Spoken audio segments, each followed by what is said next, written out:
Good morning, campers. My friend Matt had a question about this book, which I like a lot, Embracing Mind, the Zen Talks of Kobun no Otagawa. So I'm going to read you the part that he had a question about. Pain. It's on page 58. We sometimes complain of pain in the legs, neck, or back. But know that pain is always there. You have just noticed it. It's not something you newly produced. Sometimes it shows up in other activities, such as when you walk on steep hills. When you stop climbing a mountain, the pain goes away, but you know it is still there. Although we call it pain, it is simply a force which came along with our existence. Maybe in this force there is always pain, if there is sense to feel it. When I touch my nyoi, when I touch my nyoi to the floor, both my stick and the floor feel pain, but they don't say so. When a new life is born, the intensity of that force lets the mother feel pain along with incredible joy, which is another part of the pain. If you just see the good or pleasant part of an activity and avoid pain, or avoid piercing cold or suffocating heat, then you are limiting yourself, not letting the force go from one end to the other. Even with pain, what happens in sitting is that the scale of your sensations gets smaller and smaller until finally you feel that you come to a painless place, a very comfortable place. Not hot, not cold, not high, not deep, about a middle place. Then you discover there is incredible pain in there. Not being able to get out of it causes a lot of pain again. That's kind of weird, the idea that the stick and the floor feel pain. When you touch them together, you couldn't see that, but I just did it with a stick. My friend Greg made me this at Tassajara. One of the things you'll find in Zen Buddhism is people saying weird stuff like this. And there's a lot to that passage that I just read by Kobun Chino, and I'm going to focus on one part of it, but I don't think it's the whole of it. And one of those parts is this idea that the world you're living in isn't exactly what you thought it was. We all have kind of a picture built up in our minds of what the world is, and that helps us navigate through life. I know that my name is Brad Warner, and I have a bank account somewhere, and I live in an apartment in Silver Lake, and I have these glasses, and if I take them off, you'll get kind of blurry to me, so I better put them on. That kind of stuff. And we also have a sense that I am me. I am in here having this experience, and the experience that I have is limited to me. So in terms of pain, that's painful, mildly. If you did it, you might hit me harder and it might be more painful. But if you did it, you'd feel pain on your hand and I'd feel pain on my cheek. When I do it to myself, I feel both. But there's an idea of that. There's me talking to you. You're listening, I'm talking. There's two of us, right? And never the twain shall meet. When I die, you don't die. When you die, I don't die. Well, maybe we die at the same time, but, most likely we die at different times, so we have a different experience, and even if we die at the same time, we have a different death experience, I suppose. That's the idea we have. Now, one of the things you'll find in a lot of religions is an idea that the world isn't what you thought it was, which I just said. But most of them will try to explain to you what the world actually is, and sometimes in great detail. The one I'm familiar with is the Hare Krishnas. I was never a member of the Hare Krishnas. I never got that close to it, but I was hovering around them for a while when I first got into this idea of a spiritual quest, mostly because George Harrison was into the Hare Krishnas and I really liked the Beatles, and I thought, if George likes it, it must be good.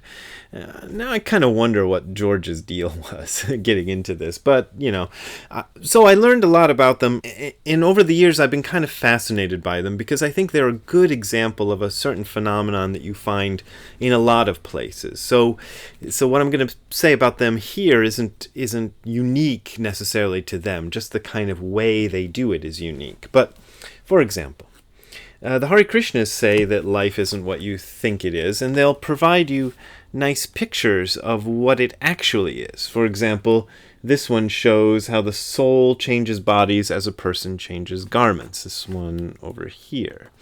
This one shows how the body changes, but the soul remains the same. So they give you a little diagram. This one gives you a diagram of what's really going on in the world when you do things. It says, the demigods, being satisfied by the performance of sacrifice, supply all needs to man. So you think you're doing something, and I don't know, maybe this guy's planting a field or something, or milking a cow, and you get something. But what's really happening is the demigods are showering their rewards on him for his service. And here's another one about how you are made up of the spiritual energies of the Supreme Lord Krishna. So that's what your body, you think your body is one thing, but it's really something more like that. That picture is supposed to give you an idea. You don't find a lot of this in the Zen tradition, which leads a lot of people to believe that the Zen tradition is essentially materialistic. I think this is a complaint a lot of people have because they don't really understand the tradition all that well. So they think that the Zen tradition comes at it from the standpoint of everything is just exactly the way you think it is, and we're going to learn to calm and, I don't know, placate the mind somehow so that you'll have a better experience of this.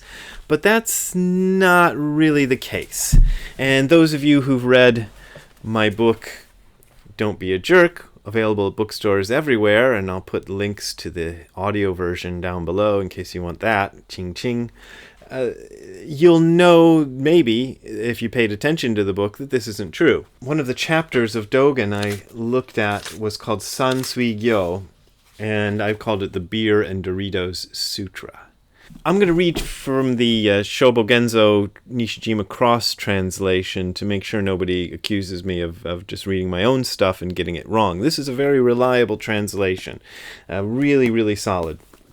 Here's some of the things Dogen says in there that get weird. I'll start with my favorite, which comes near the end. There are worlds of sentient beings in clouds. There are worlds of sentient beings in wind. There are worlds of sentient beings in fire. There are worlds of sentient beings in earth. There are worlds of sentient beings in the world of the Dharma. There are worlds of sentient beings in a stalk of grass, and there are worlds of sentient beings in a staff. Probably the same staff I showed you earlier is what he's referring to. Here's another one. He talks about water. There are beings which see water as wonderful flowers, but this does not mean that they use flowers as water. Demons see water as raging flames, and see it as pus and blood. Dragons and fish see it as a palace, and see it as a tower. Some see water as the seven treasures and the Mani gem. You don't need to worry about what that is. Some see it as trees and forests and fences and walls. Some see it as the pure and liberated Dharma nature. Some see it as the real human body. Is it that there are various ways of seeing one object, or is it that we have mistakenly assumed the various images to be one object? The blue mountains are already beyond the sentient and beyond the insentient. The self is already beyond the sentient and beyond the insentient. So even you, yourself, you right there listening, who think you're a sentient being, having an experience of a sentient being, are beyond sentient and insentient. One of the things that the Zen Buddhists have always accepted is this idea that you have to understand the way your normal society understands things, and you have to be able to navigate that. That's important. There are versions of spirituality out there that say that's not important, and you just need to go all the way away from that and live in our compound where we'll treat you nice and everything. Those are called cults. There are other people that think you just go off in the mountains and have your own experience and completely forget about the world and how it does things. But in the Zen tradition, we don't go for that. We are really trying to keep one foot in the normal world and one foot in an understanding that what we think of as the normal world might not be exactly what it is. The thing that makes the Zen tradition very different from, for example, the Hare Krishnas, which I showed you, and I know the Jehovah's Witnesses do this, and the Mormons do this, and the others that have a very big elaborate picture of what the world really is they don't do that. So Dogen says those weird things, but he doesn't go on to build a kind of elaborate cosmology that you're supposed to believe in and replace replace your regular way of understanding the world with this new way. He likes to, as a lot of Zen teachers like to do, point out that, look, the way you're seeing things and the way you think things are is probably not exactly the case. Things are very different. This might be just to get all alien and UFO on you, might be a good solution to the Fermi paradox. The Fermi paradox being, if aliens are everywhere throughout the universe, why don't we see them? Well, one reason could be that we are unable to see them because we are unable to perceive the world and the universe that we're living in quite the way that they do. An example of this would be interesting research that John Lilly, who was a little bit wacky, he was a researcher in dolphin intelligence, among other things. Also, he was a big LSD proponent. But his ideas about dolphin communication had it that one of the reasons, according to him, that we don't understand dolphin communication, which he believed was at least as high of a level of communication as human beings are capable of doing, was because we don't have the perceptive system that a dolphin has. They can perceive things that we can't perceive. For example, they perceive sonar pictures of the world, which we are absolutely incapable of perceiving as human beings. And that there might be something beyond even this that this would be so alien to us, to our way of perceiving things, that we couldn't even imagine it. We can't even think of the way they're perceiving it to investigate it in the first place, because it's so alien to our perceptive systems. Could be. But in any case, the Buddhists are saying that there are ways of perceiving the world that are beyond what we can perceive. That doesn't mean that they are wrong and that our perceptions are correct. So it teaches you to kind of have a little bit of doubt, but at the same time, you have to work with it. You have to work with what you've got. And to a certain extent, it does work. You know, I can say these words and I can be reasonably understand that you understand a few of them, and that if you said things back to me and in the comments section, I might understand a little bit of what you say. But, you know, as I said last time, some of it leaves me very confused. But there are all sorts of ways of perceiving the world, even among human beings who have essentially the same equipment. What are human beings? What is this stick? You know, is this a world of sentient beings? Dogen would say so.